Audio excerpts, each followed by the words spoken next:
11:49 now. We're on air for another 10 minutes, but coming up is Tariq Qureshi's Money Programme and the executive producer. Lorda's just joined us in the studio to tell us what's on today's show. So what have you got coming up? Well, we have a very interesting show today, John. We actually, for the first hour, we have Dave Robinson, who's the CEO of Hill & Knowlton, and we're going to discuss some very interesting news stories like the BP story. We're going to discuss Apple's new iPhone and the World Cup, for instance. That's just a few little topics that we'll discuss. And then in the second hour, we're very privileged to have a guest joining us on the phone from Belgium, and his name is Bernard Lietaer, and he's an economist and the author of a book called The Future of Money, and he also has been incremental in setting up the euro, and he was named Business Week's the world's top currency trader from Business Week. So it's going to be very interesting, and we'll talk about barter arrangements and loyalty programs as well. Wow, that's a really packed programme. So it is quite a packed programme. 12 till 2, the Money Programme with Tariq Qureshi. Thanks very much, John. Lorda. Saturday Extra at the movies.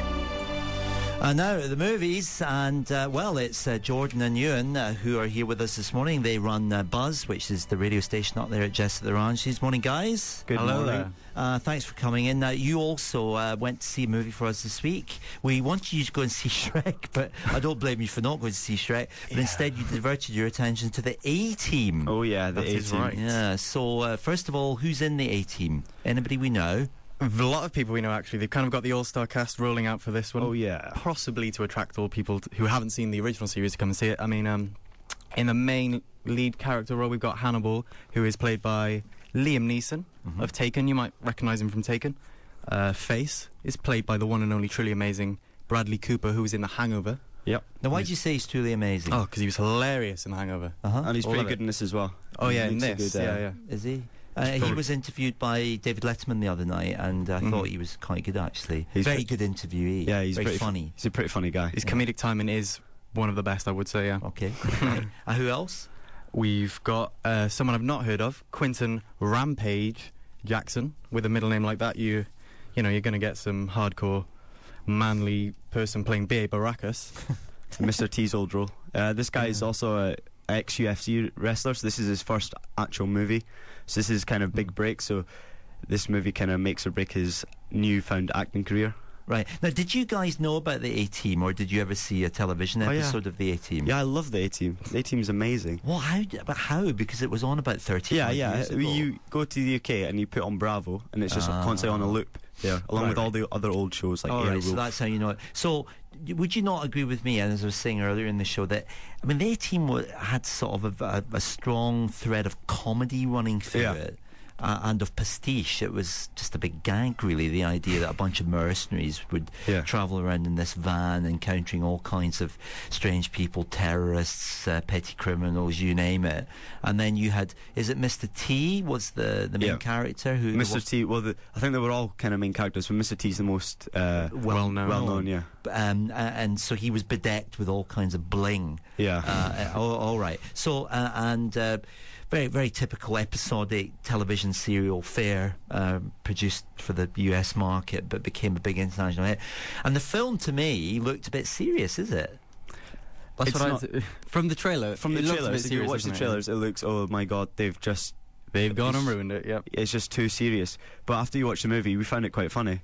Yeah, it's kind of... It retains the humour. It does. It's brimming with humour, to be honest. It doesn't take itself too seriously at all. It's not trying to be like something like the Bourne series or anything. It's not trying to be really realistic. The Bourne series was serious. Yeah. It knows it's a fun movie. It knows it's supposed to be funny, and it doesn't pretend to be anything else. Right. But the key point is, does it work? Did it work for you? Did it do it for you? Action-wise and humour-wise, you can't really go wrong with it. There's an explosion at every minute or so, and all the characters are really good. The character quirks are picked up on really well and really well acted.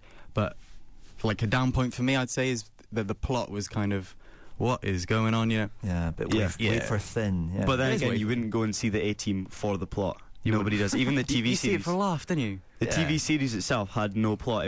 I think it was one plot run for 6 series. Like some damsel in distress, A-Team rescue, A-Team get a bit of a hiccup there, and then A-Team save the day. Right. So, and that's basically what it says on the tin, really, with the 18. An hour long. Well, it was really long, actually. That's one thing I would 2 say. hours. 2 hours long, yeah. So you think it could have been cut by half an hour and still been a pretty... There was a lot of cogent unnecessary, movie? action sequences, tanks flying out of the sky. Oh, that was the best bit. That was the best bit. Was it? That's the trailer which I saw Yeah. on Oh, X-Men the other night. The tank Tank falls falls out from of the sky. the plane, and somebody seems to be. Is he asleep in the tank? And he Yeah, thinks He has been tranquilized because he's got that's a fear fear of of flying. flying. That's a recurring joke in the series as well. He always go, I ain't getting no plane, sucker. Well, that's badly. yeah, it was terrible accent actually. But that's what he's like in the series. So it's kind of, it keeps some of the like fan nods as well. They keep some of the stuff in the series. So if you're a fan of the series, you pick up these little quick quirks from the characters. Right. So, if you were going to give it a rating, and we score these things out of 10, what do you think you would give it? Should we do it separately? Because we'll do having separately. Ewan seen it, he might have a different So, Ewan, what do you different think? idea. 7 7. out That's of pretty 10. high, really. It is. That's almost an endorsement to go and see. Yeah, it. yeah, you should definitely go and see it. If regarding that, you don't want to see, if you just want to sit there and just watch explosions, definitely go and see it. But if you want to go for an emotional, heartfelt tale of love You and go see Dear John, action, don't you? yeah, you go and see something else. But if you just want a good, fun movie, just relax a bit, watch some explosions. Yeah, definitely go see this one. Jordan? I'm going to give it a bit of a lower mark myself. I'm thinking 6.1 out of 10. Can I be that specific? Yeah, no, absolutely. 6.1. We encourage people to be that specific. Oh, well, there you go. Yeah, because the point one makes all the difference. It does. 6.1. 6.1 out of 10. 6.1. So you weren't just quite so convinced? No, I think if I'd known the background and if I'd liked the characters beforehand and sort of watched the TV series, then I think I would have had a more enjoyable experience, having known what to expect, kind of. But you could say it was kind of like any other action movie, really, Right. I guess.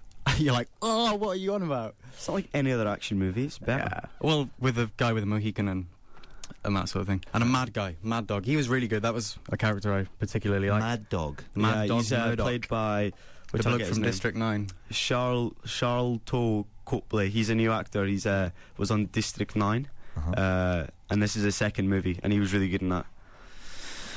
All right. So are you guys regular film goers? Well, we are now, I guess.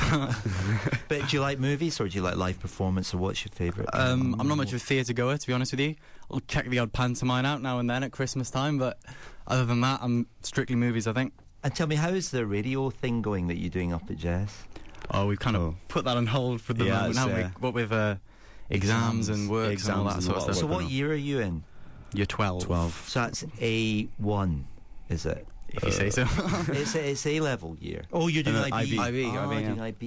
Yeah, Yeah. Oh, that's the new the hard thing. stuff. The hardcore Is stuff. it really yeah. tough, IB? Oh yeah, it's Yes, it is. tough but enjoyable. Be warned, do not do it. Well, That is a- how does it work, IB? Because with obviously A-levels, you maybe do 3 A-levels, specific subjects for 2 years. So what about IB? Oh no, we decided to do 6. We're forced to do 6, really. We do 6 for 2 years. Then we do TOK, Theory of Knowledge. Tree of Knowledge. Theory. Theory of Knowledge. I wish it was a Tree of Knowledge. That'd be more magical, wouldn't it? interesting. But no. See Right. it. It's So- good fun. So is that, if you do Theory of Knowledge, that's another year? It's like an extra lesson. You kind of Oh, I see. learn So about you why have you're to do. learning things. It's, learning about learning. learn don't about wanna learning, slag it off too effectively. bad. Yeah, we don't want to slag it off too bad. There might be teachers listening, but, So Chris it's Michael's listening. So have they given up on A-levels? It's now all IB. They never done A levels, but yeah, I think the school was built around having IB based Oh, I see. Thing. Because of course, are you the first? with the Yeah. first intake batch. Yeah. into so the We're the current- oldest year. Okay, so it stops at year 12 at the moment. So next year, with the first year, it's Yeah. got a year 13. We'll be the first people to leave that school. Right. Okay. And what's your experience been overall of that school, apart from having too much work to do, evidently? It's been great. I actually quite like school. No, I do. I love it. The And teachers are pretty sound. And will you go back to doing your radio station next year? Do you think, when you got more time? I hope so. Yeah, it'd be nice. Yeah, I think we're training We're going We're to training little ones up We're there. training little minions. We had some of them, but I thought they shouldn't have come in last week, because the problem with kids who are under sort of, I think, generally 13 is that they're a bit monosyllabic. When you ask them a question, they don't really get it. Anyway, well, listen, guys, thanks for coming in. Thanks also for being a big help this morning around the studio. No problem. Because you've made endless cups of coffee for Rob McCaffrey and Derek White and myself, and also Elaine Wolfenden, who, thank goodness, produced this morning's edition of Saturday Extra. And the competition winners, please, quickly. Competition winners are Sajid, Claire, Fatima, Nancy and Ben. Well done to you all. You've all got a 200 dirham voucher for Jackie's. Tarek Qureshi is next after the news, and we'll be back at the same time next week, 9 to 12 Saturday. Until next week, therefore, at the same time from me, Elaine, all the team at Saturday Extra, it's goodbye. It's goodbye. It's goodbye.